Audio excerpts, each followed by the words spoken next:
What's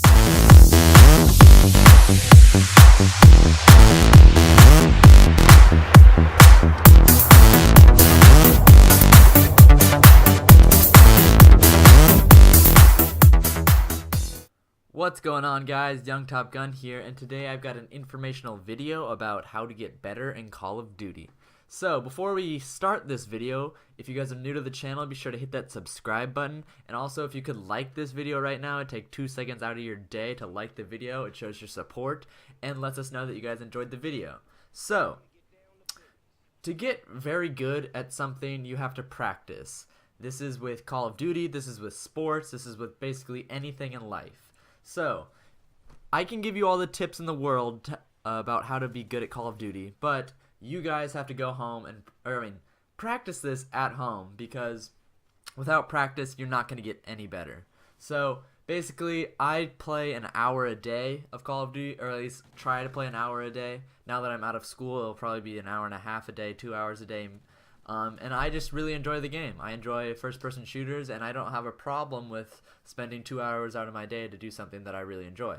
So if you guys want to get better at Call of Duty, you're going to have to play, put some time into the game, learn the mechanics, learn the maps, learn the spawns, and that just comes with practice, and there's nothing really around that. You can't really cheat the system by not playing at all and expecting to be really good. But if you guys do practice a lot, I can give you guys some tips to help you get better. So, I am a 2.3 KD player in Call of Duty Ghosts, all solo, and I feel like I'm pretty qualified to help you guys get better at the game because, not being arrogant, I am good at the game because I've spent a lot of time playing it and I'm very good at the game. So, the most important thing in a Call of Duty game is your class setup. You could be the best player in the world, but if you've got a shitty class setup, you're not going to do very well, or at least not as good as you could be doing. So, talking about Call of Duty Ghosts, it's an AR-dominated game, so you're going to probably want to use ARs most of the time and maybe an SMG occasionally. So, I'll drop 3 guns, 3 ARs that I think are the best in the game and are pretty easy to use for people that want to get better at the game.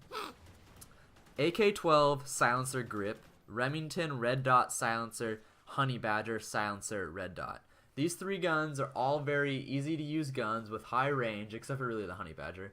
They've got very low recoil, and they're the best guns in the game.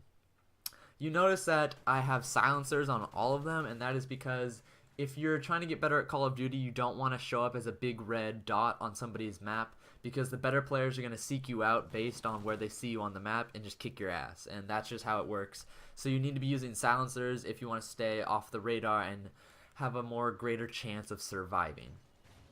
So, moving into SMGs. There's really not that many SMG maps on Call of Duty Ghosts except for like Strike Zone, Tremor is one of them, and maybe Freight.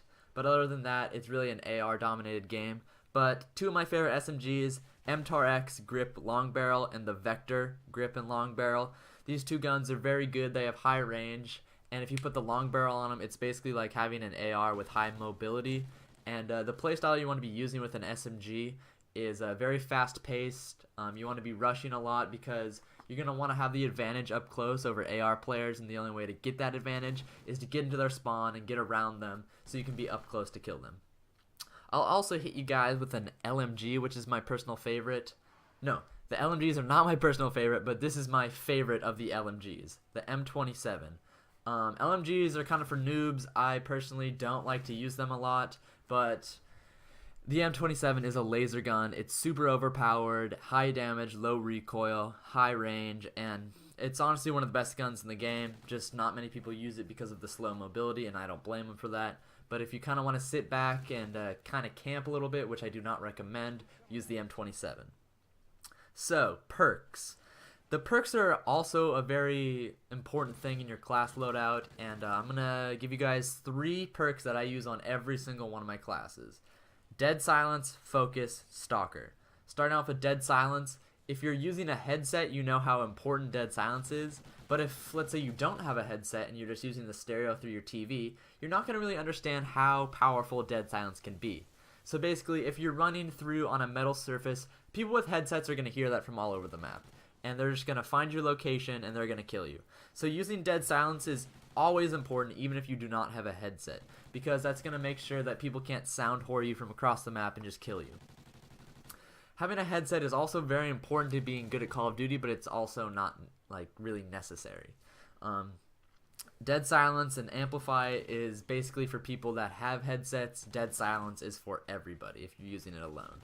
Focus is the best perk in the game. Focus is reduced flinch when hit by bullets, and if you want to win gunfights, put Focus on.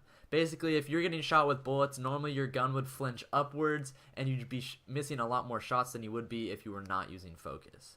So, Stalker's the third perk that I always use, and this helps me aim down sights when I'm going into rooms, and this helps me win more gunfights because my sights are already up and I'm moving, compared to somebody whose gun is down and not really looking.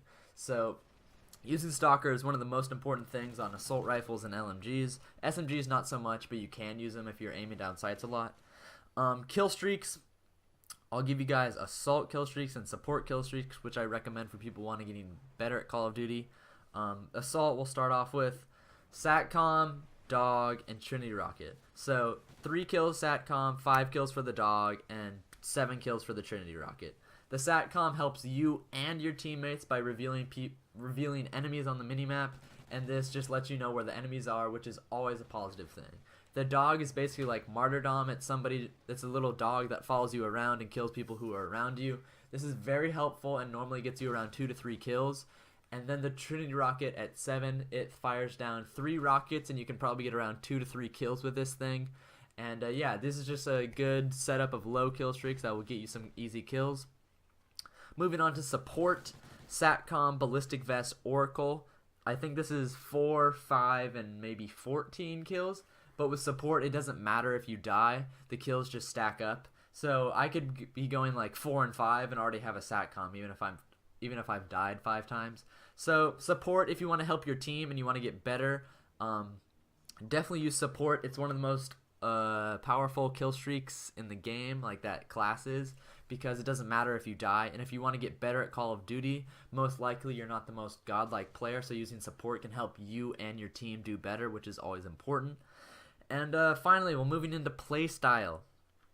Playstyle, control the gunfights. Basically, when I say control the gunfights, that kind of means stick to the outside of the map. Because when you stick to the outside of the map, most people are going to be in the middle of the map, and you'll be able to easily kill them because you won't have very many one-on-one gunfights. And by staying to the outside of the map, you're going to be able to sneak up on people more easily, and this is always good because it's more easy free kills without having to get into more one-on-one gunfights. Also, check your corners. If you're going into a room, be sure to look left, right, and then proceed through the room. You never know about corner campers, and they can be really big fucking buzz kills, and they suck. But by checking your corners, that eliminates the possibility of them being in the corner, so it's always a very good thing if you want to get better. ADS around corners as well. So basically, if you're walking into a room, have your sights up and just kind of patrol the room a little bit and then move on. This is just a simple tactic that not many people do, but it's also very effective. This has helped me become a much better player, I would say, because I'm always on the ready just in case somebody's there by aiming down sights, and I'm not ever caught off guard, which is always important. Finally, slow down your playstyle. If you want to get better at Call of Duty, don't sprint around with an SMG trying to hip fire and kill everybody and take on one. Don't be going into gunfights 1-on-4. By slowing down your playstyle, let the enemies come to you, and you'll have a greater chance of killing them and getting your kill streaks and improving your Call of Duty experience. Slowing down your playstyle does not mean camp in a corner with a fucking thermal sight and IEDs. Slowing down your playstyle is basically not getting into stupid gunfights that you have a very low possibility of winning. It's just slowing down, thinking about your next move, thinking about what your opponents might be doing, and overall just kind of taking it down a notch from your ADHD sprint everywhere, kill everything, run into every single gunfight mentality. This will help you do better. I guarantee you. I'll bet you any amount of money that slowing down your playstyle will help you get better at Call of Duty.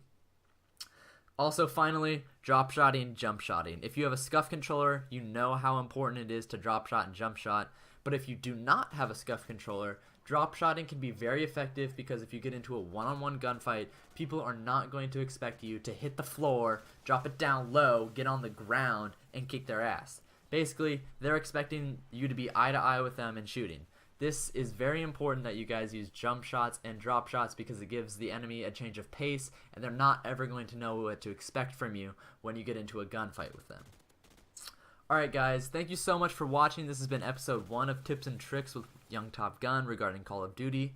And I'll talk about the gameplay for a little bit. It's a free fall team deathmatch, and then some CoD 4, baby. CoD 4 I really enjoy playing, and I think I'll be uploading more CoD 4 gameplay just because it's fun to watch and I enjoy playing it. And so hopefully you guys enjoy watching it. Yeah. And we'll be doing the podcast today, the day that this video comes out, so expect that this weekend. And starting next week, I'll be trying to stream daily, streaming COD 4, any of the Call of Duty, is having a good time. Hopefully getting some really sweet gameplays for you guys. And yeah, be sure to like this video and subscribe if you're new. There'll be details about a giveaway in our next video that I'll be doing. And yeah. Thank you guys so much for watching. I hope these tips help you get better at Call of Duty, and be sure to check back for more tips. Thanks. Bye.